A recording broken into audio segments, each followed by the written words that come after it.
Wondering, is there a white Marxist behind Black Lives Matter? Displacement, genocide, and climate crimes. Is that a laundry list or a web of connected crises? Our next guest has been helping people's movements make the links for decades now. He's Eric Mann of the Labor Community Strategy Center right here in Los Angeles. How did you get started? Well, I come out of a Jewish socialist. What I found is Eric Mann. I've been organizing with the Congress of Racial Equality, Students for Democratic Society, worked with the Black Panther Party, was in SDS, was in Weatherman, went to prison for political issues. When you look into Eric Mann, you look at what he believes and what he wants. Free the U.S. 2 million prisoners, 100,000 less police, free, safe, and legal abortion with public support and financing, and minors having the right to abortion without parental consent. Reparations for the transatlantic slave trade, unconditional amnesty and option of citizenship for 12 million immigrants, end the war on drugs, the war on crime, the war on gangs, and the war on terror. After you put these ideas out, you gotta train organizers, and we have been able to recruit young Black and Latino kids. My name is Patrisse Cullors. I am the co-founder of Black Lives Matter. I'm also the executive director of the Black Lives Matter Global Network. She came out of the bus riders union. She's grown up in South LA. Patrisse wants the stage, in some way wants to occupy it. It is our duty to fight for freedom. It is our duty to fight for freedom. It is our duty to win. You work with each person to say, you need to lead. I only have an army of generals. I do believe in Marxism.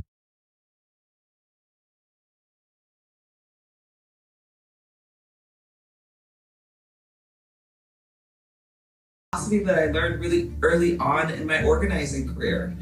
We were taught to learn about the systems that were criticizing capitalism. Whenever Patrisse Cullors said we're trained Marxists, she was telling the truth.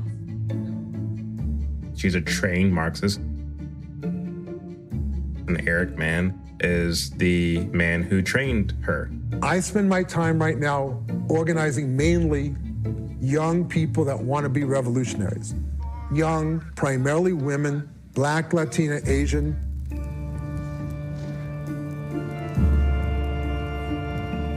It's essentially based on guerrilla warfare principles, which is you're up against a far more powerful enemy.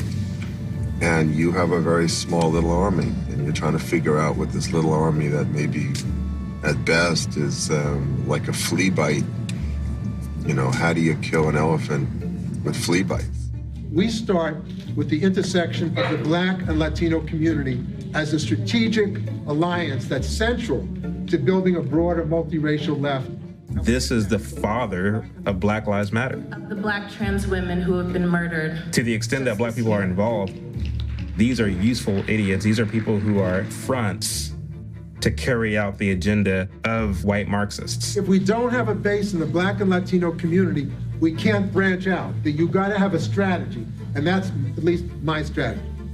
We don't believe that majority white organizations can be transformative organizations. Black Lives Matter, it's a white-run organization. It's a white movement. And it's all about destroying America and using people of color in the process. And so it has been, with but minor variations in one country after another. Divide the people. Get them fighting among themselves rather than their common enemy. For well do they know that the nation so divided and weakened can be easily conquered from within. This entire block has create the appearance of popular support George Floyd through a favorable press and the use of terror, intimidation, and the creation of martyrs make the world believe the revolution is a popular one, particularly among those being liberated. Neutralize the opposition. This guy right here is a racist. He's a white supremacist. When obstructionists to the cause become too irritating, label them as fascist, Nazi, anti-Semitic, extremist, racist, controversial. Precipitate mob violence. Get the mobs into the streets. March and demonstrate. As the demonstrations grow in number and intensity, they will acquire political character through the desired collision and open combat with the forces of law and order.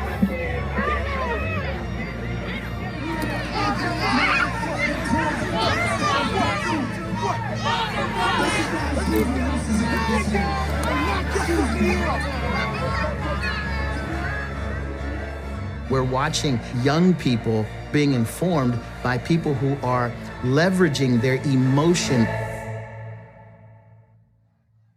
They don't realize that they've been drawn into a very radical movement where their lives will be taken over. When I came to the organization, when I was organized into the organization, I was 17 and a half. I was really angry, and I didn't have a direction. I just was spewing anger. I was angry at. Anytime you want to start a movement or you want to brainwash the people, you have to deal with those who are angry. If you're not angry, you're not with me. Then the communist movement can come in and pretend to be a friend to use you. 1968. The wheels were coming off the wagons. Dr. King was assassinated. We became quite race conscious. Now they after the white people, they gonna congregate. They gonna caravan out in Inglewood, Playa del Rey, and everywhere else the white man's supposed to stay. They gonna do the white man in tonight, and I'm gonna wait now. We went from being the nice Catholic kid to the angry black kid. I was angry about things that happened in the past. I was angry about things that were gonna happen in the future. If you said good morning to me, I was angry. If you didn't say good morning, I was angry. And people exploited that. I remember going to Harvard Square. All night we were rioting. And I got back home. I couldn't explain to myself why I just did that.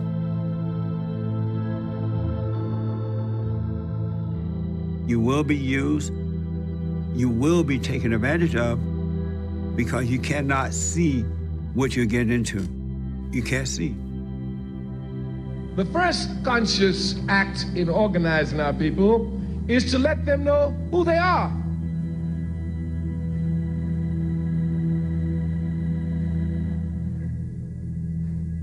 If you think you're an American, you will fight to protect the interests of capitalist America. If you know you ain't no American, you'll fight to destroy every aspect of American capitalism.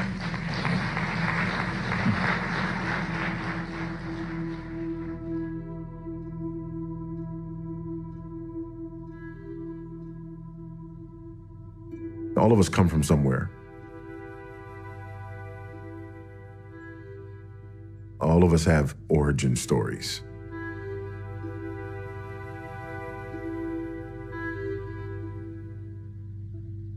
Why do I, as a black man, have this nice, wholesome German name? It's because of slavery.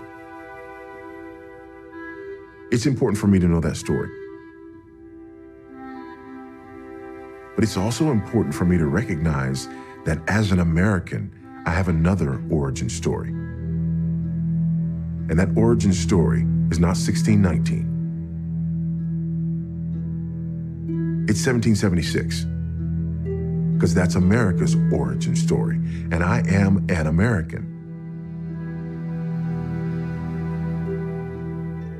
And that origin story is filled with suffering and struggle and bloodshed and overcoming adversity.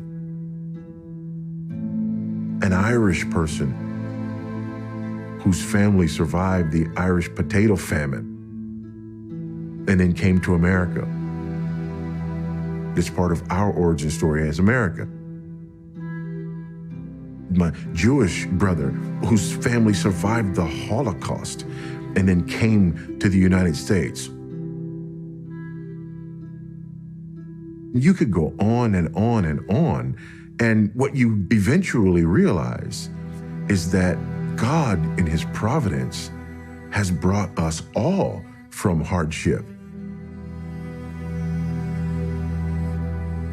Divine providence was clearly operating in the lives of Black Americans.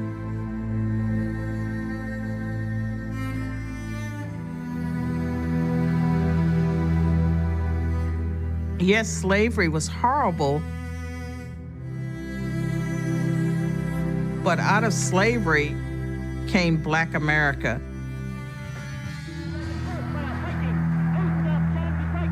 If you look at the accomplishments of Blacks throughout history, that would not have happened had they not come to America. We are blessed.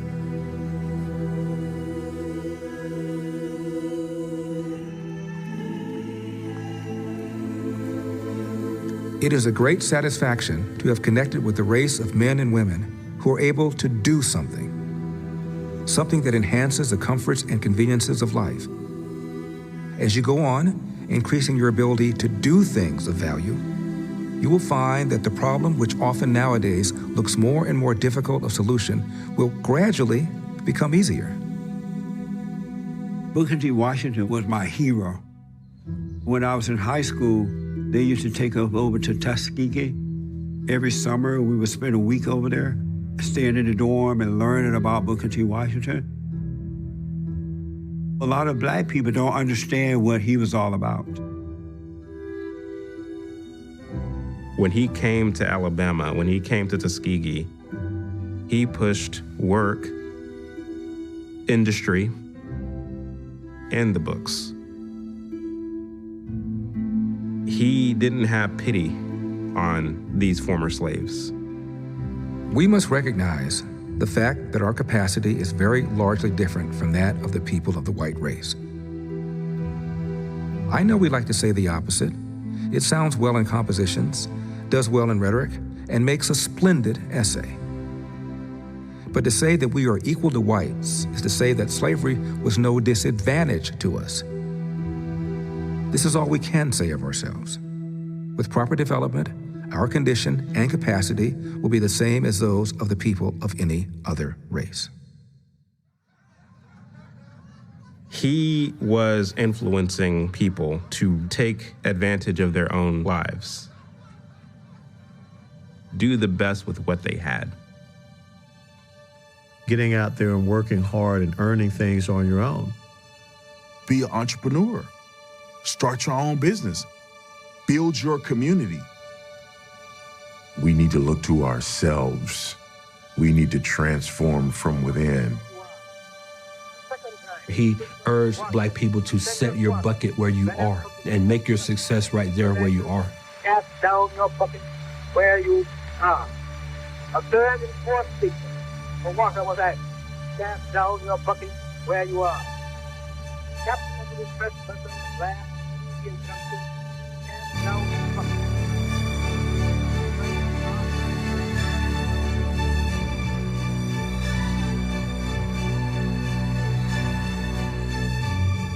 It is said that necessity is the mother of invention. The need to have goods and products available to us in our community, entrepreneurs came up. Black stores, Black doctors and dentists and other professionals established their business, influenced by a Judeo-Christian ethic that says if you don't work, you don't eat. A Judeo-Christian ethic that talked about the father to be the provider and to take care of the family. Innovation and creativity produced the kind of responsiveness that we see take place. Texas, Georgia, Atlanta was bustling. Oklahoma. No one ever loses anything by being a gentleman or a lady. No person ever lost anything by being broad. Remember that if we are kind and useful, if we are moral, no matter what people say about us, they cannot pull us down. But on the other hand, if we are without the spirit of usefulness, if we are without morality, without economy and property, without all those qualities which go to make a people and a nation great and strong. No matter what we say about ourselves, we are losing ground. Nobody can give us these qualities merely by praising us and talking well about us. And when we possess them, nobody can take them from us by speaking ill of us. When you look at these pictures, you get a sense of what Black life was like in an era where we're told that Black people were unhappy. Some of them look pretty prosperous. Richard Samuel Roberts, he captured almost 2 decades of Black life in the South during a time when today we're told Black people could not mobilize upward.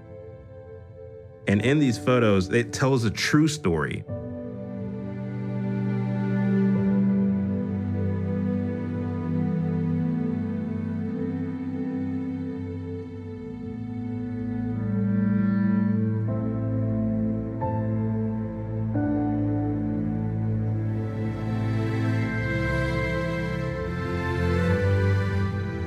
After slavery ended, there were a lot of very successful Black people. They abounded in a lot of different places. I grew up down in Alabama.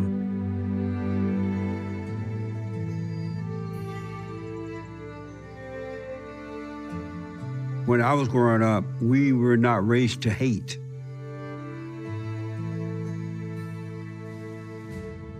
We were never taught that America was bad and that we were not Americans.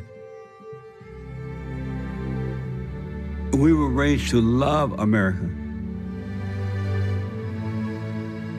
We were taught about slavery, but not in a way where it made you hate. My family and other Black people around me were working, they owned land. Those that wanted to go to college went to college, or they started their own business.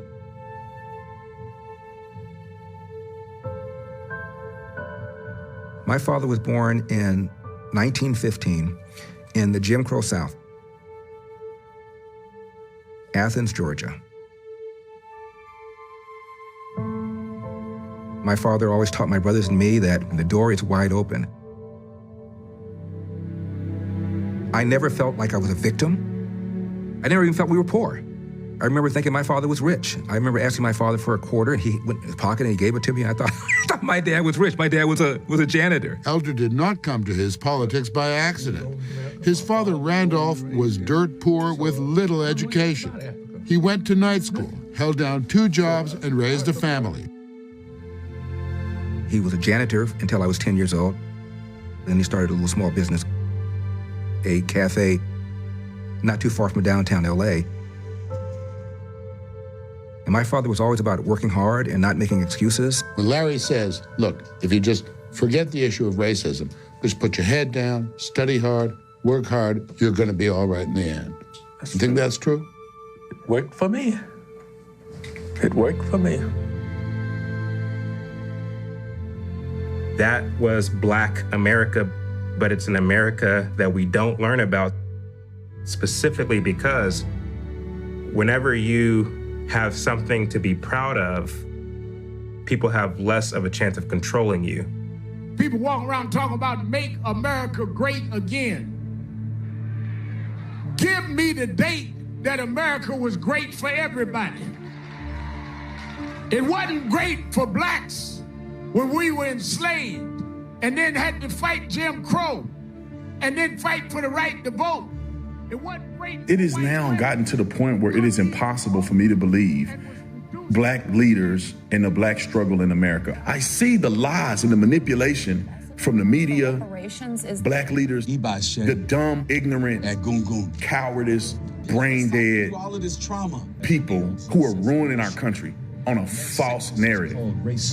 I'm willing to deny was to unify our nation. 90% of what people are saying. You know, I imagine the slaves Here's why. thought, thank God we're gonna all be one. The first legal slave owner was a Black man. Hundreds of Black people owned slaves during slavery. But yet our entire plight of the black community is because of slavery.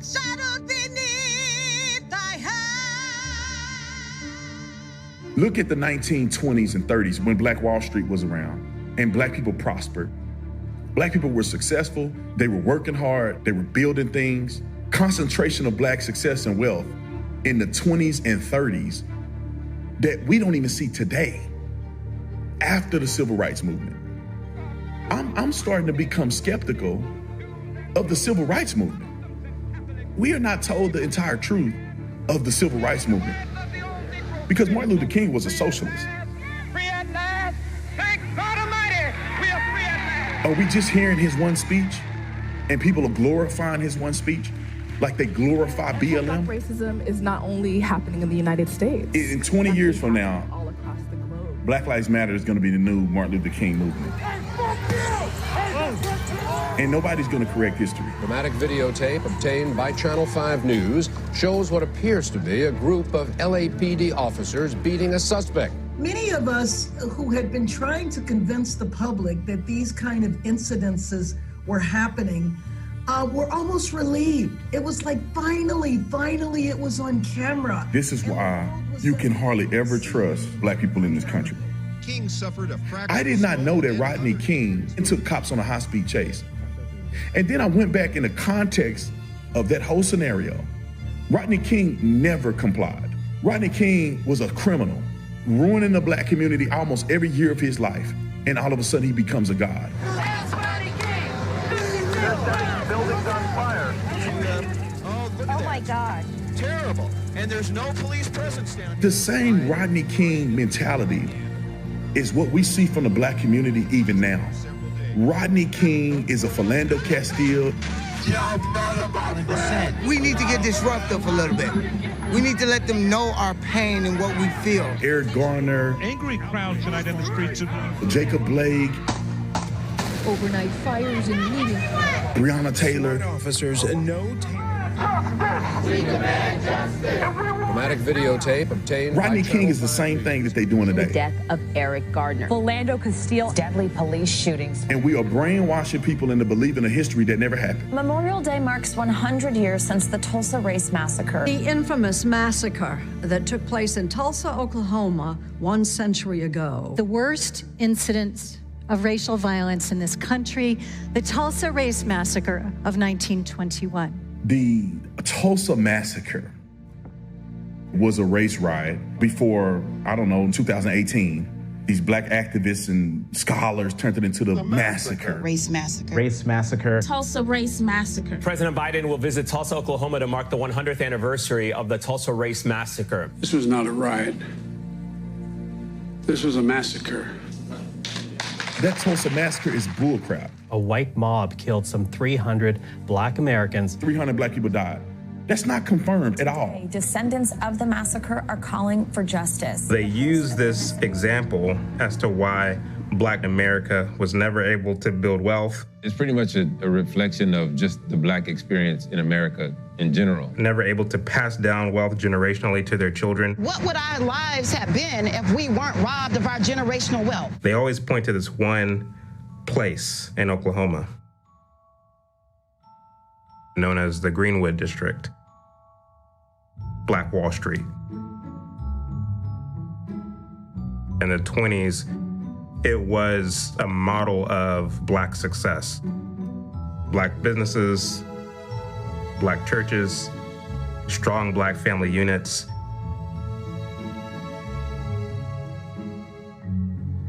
What we're taught is that the white people who lived in Tulsa, Oklahoma were jealous of the blacks who lived in Greenwood. We're told that they developed this plan to go in and destroy Black Wall Street, to displace these people who live there, to burn down these businesses, to kill as many black people as possible. Black people in Tulsa have been oppressed ever since the massacre for 100 years. That black success died in 1921 with the so-called massacre. There was a pastor in Oklahoma named Solomon Sir Jones. He was able to film a lot of black life during this time. in Oklahoma. The riot happened in 1921.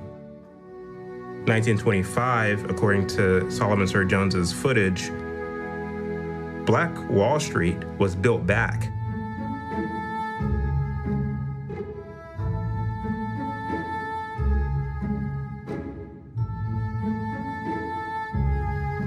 And what you see is life as usual. After this so-called massacre. And then you fast forward even to the 1940s,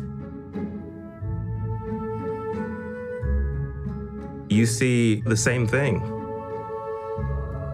Successful, happy, well-to-do Black folks.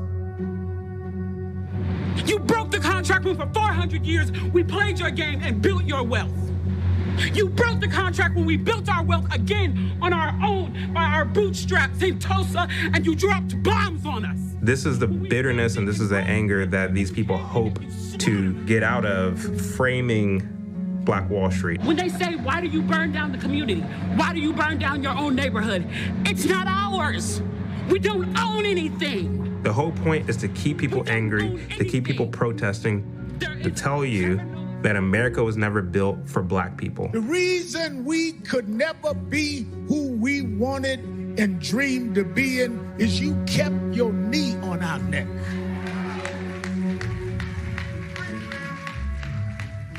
This part of Oklahoma was not the only place in the United States where Black people were doing well.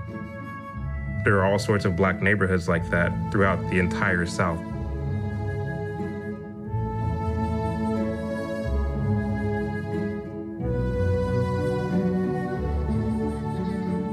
And the fact is, those schoolhouses aren't standing today. Those businesses aren't standing today.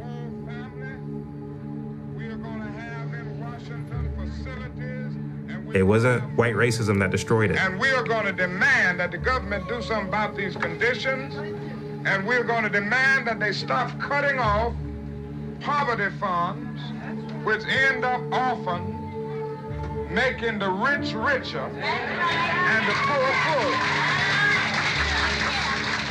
Now, we're going to do this, and I just want you to know. Now, he acted like a good nigga for the white folks. But I tell you, I don't want to even be around no more good niggas. I'm with them good Negroes. That's what they call Rodriguez, a good Negro. I want to be with the bad niggas, because I know what's happening with the bad niggas. That's where I want to be. I want to be with the niggas. The thing that killed all these Black businesses was a mindset change as a result of the Civil Rights Movement. That is a major, tragic, and staggering depression that we face in our everyday lives. The rats is sleeping with me and my kids, and why should I pay the rent? I'll go to court if you want me to. How you gonna tell me to love this property that exploits me every day when the average Black man in Harlem works the first Monday, Tuesday, and Wednesday for a landlord? The thing that killed all this Black success was rhetoric. Racism is still alive in American society and much more widespread than we realize. You guys have spent 60 years complaining about white people, where in the good old days when men were men and boys were boys, Blacks were not doing that. They went out. When was this time, Jesse? Please enlighten me and the listeners. When was that time? Before the Civil Rights Movement.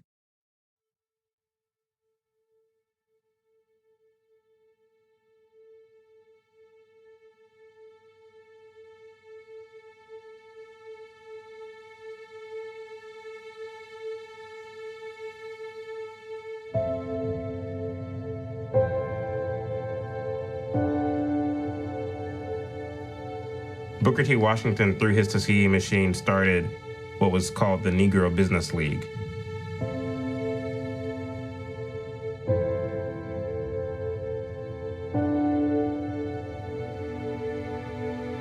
One of the proteges was a man named Philip Payton. Encouraged by Booker T. Washington, particularly his message of buying property, went to New York and saw an opportunity to buy one of the buildings there in Harlem, which was predominantly white at the time.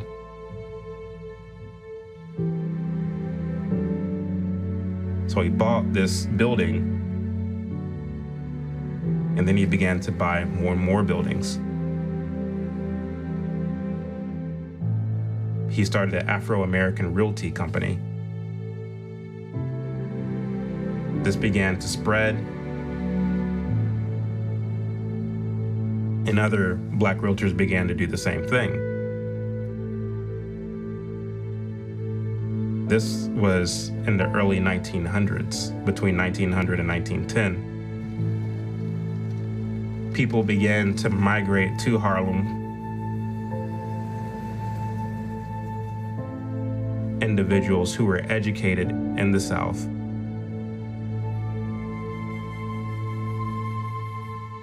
They were coming to Harlem not as dumb, ignorant former slaves, but as individuals who had education, who had skills.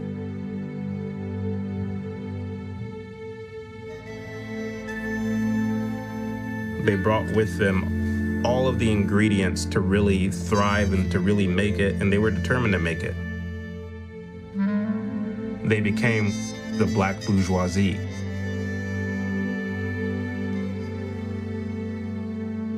The narrative that we have today is that black people were always at the mercy of white people. That black people came with their hands out, and it was really up to the white person as to whether they will allow black people to exist or not. There's this commercial that Beats did where one of the lines is, "We don't get to exist. We don't get to exist. We are forced to survive." We're forced to survive. The narrative that that's trying to paint is that black people cannot make it and cannot put one foot in front of the other unless white people allow us to.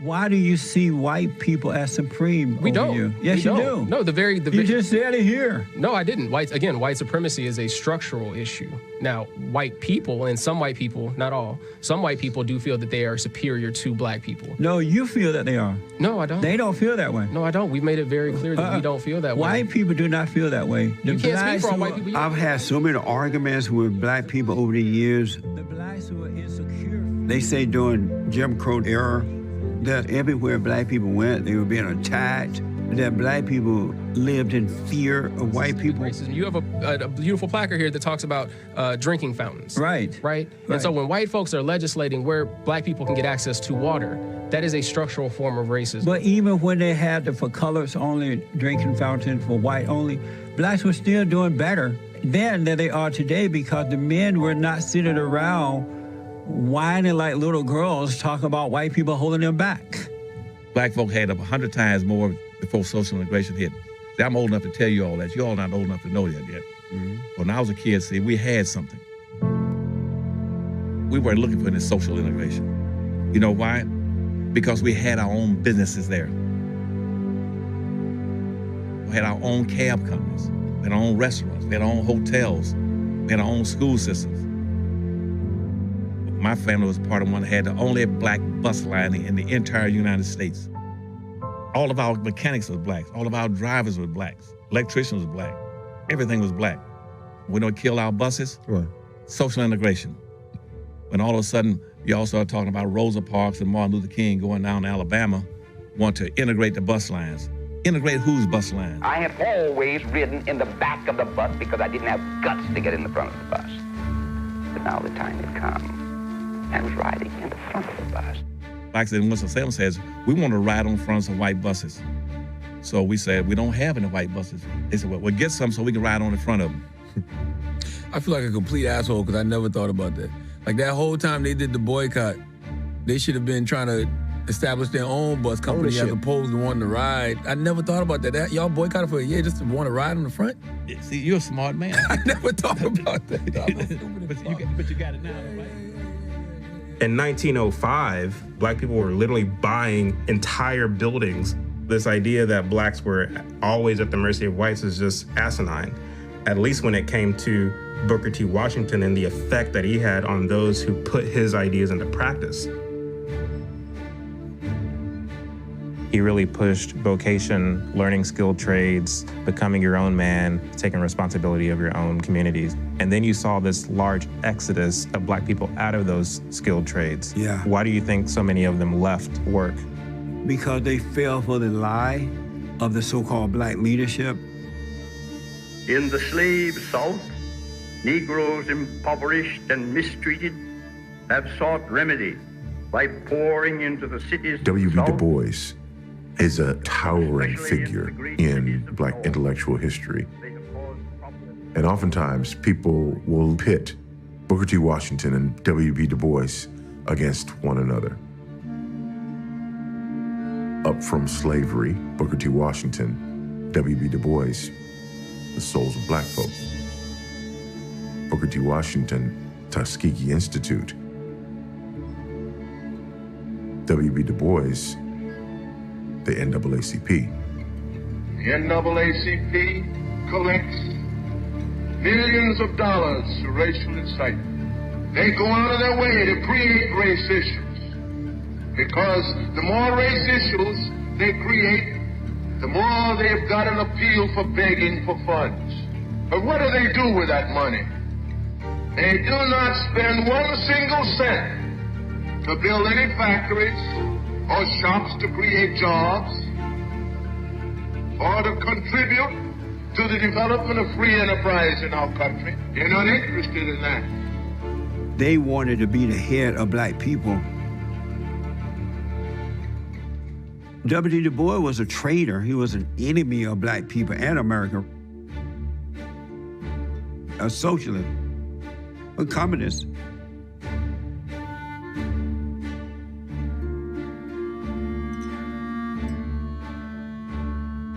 It was Mary White Ovington and other white socialists who started the NAACP.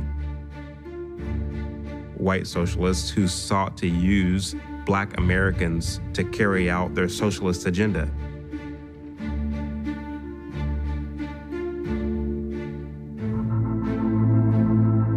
They needed a Black face.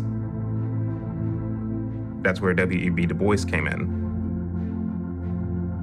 to be the perceived leader, to appear as amiable to the Black masses, to Trojan horse this radical ideology. This nation tries to prove its prosperity by balancing monopolized wealth of the owners of great corporations against the poverty of our lower third. The NAACP was started by a white socialist woman, not a Black man. Whenever the NAACP began to take off, you had men like W.E.B. Du Bois trying to make a name for themselves. In order to make a name for themselves, they needed to sabotage men like Booker T. Washington, who had influence.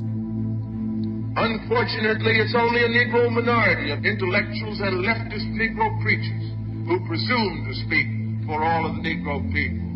They try to silence all opposition by calling anybody who disagrees with them Uncle Tom. They want to disparage Booker T. Washington as the Uncle Tom. Booker T. Washington is this ultimate picture of the Black person who gives the white people what they want and lets them off the hook.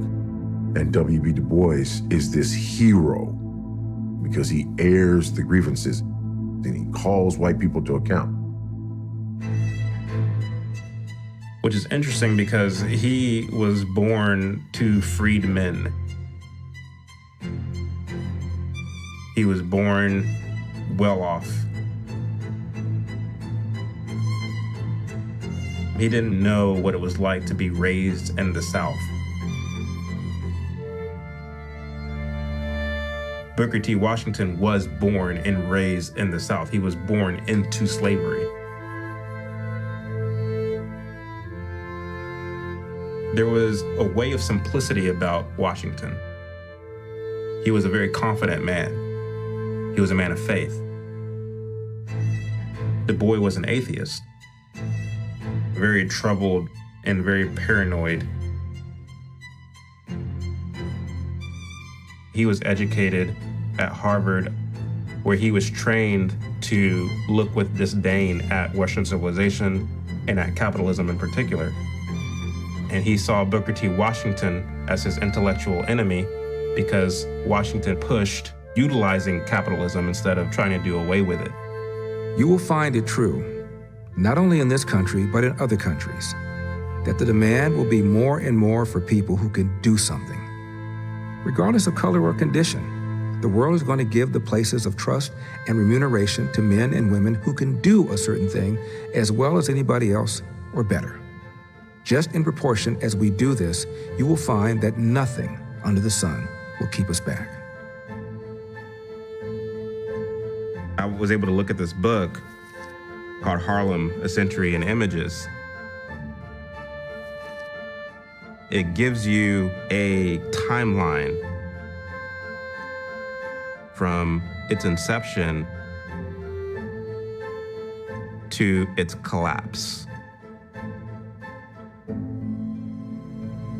From the beginning, whether it's the kids in the classroom, the way that the people are dressed, the business owners, you see this classiness, that they're well put together, that there's self-respect, that they're dignified people. And then somewhere down the road, you have new players on the scene, preaching a certain message, a certain agitative, militant message.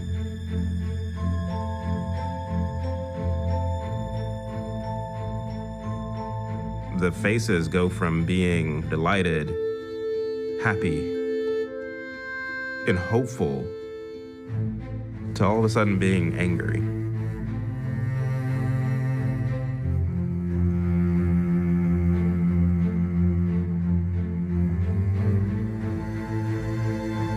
The book captures, probably unknowingly, the story of Harlem.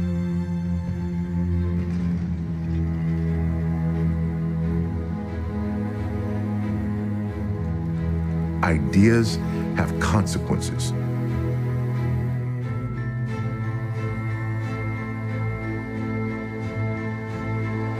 And if you follow these ideas through, what you get is the W.B. Du Bois story. Many of us believe and hope that socialism will and must come to this land. We see no other way. But scores of others do not believe this, and that's their right. They have, however, no right to prevent the truth about socialism from being told. They have no right Socialism. to prevent students from studying the remarkable philosophy of Karl Marx. Begging somebody to accept you, to love you. That's his legacy. You had Black power in Harlem. You legitimately had that. What Booker T. Washington and his faction was able to build, W.E.B. Du Bois and his faction destroyed. That's the reality of Black Harlem. Communists have planted the idea. Don't do anything for yourself. Just get out there and fight and yell and scream and demand everything. That spirit was implanted in them by W.E.B. Du Bois, who was positioned by white socialists. Lashing civilization into niggers with drip of blood and roar of He was doing the same things in his time. There are only two ways to explain why Black people were enslaved and white people. As Ibram X. Kendi and others are doing today. Fear is one of the dominant emotions of the Black experience. Fear. Selling out Black people. Out of the ashes of white denigration, we gave birth to ourselves. For prestige. Doing what he's told. Must stop the spreading of lies about the socialist world. Securing power for socialist demagogues. As Americans, you have a right a legal and constitutional right to call yourselves communists.